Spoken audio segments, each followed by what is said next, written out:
बहुत समय पहले देवताओं और असुरों के बीच भयंकर युद्ध छिड़ा। उसी युद्ध में प्रकट हुआ एक भयावह असुर वृत्रासुर।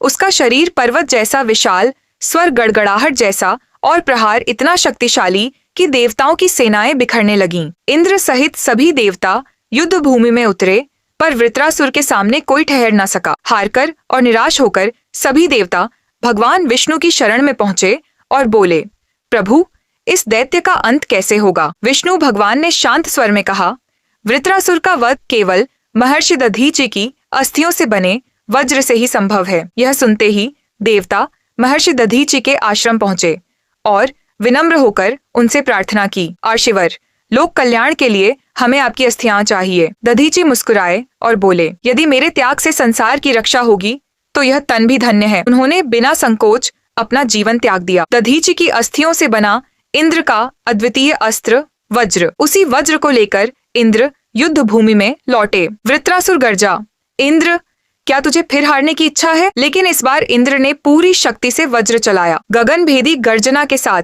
वज्र वृत्रासुर के हृदय में धंस गया।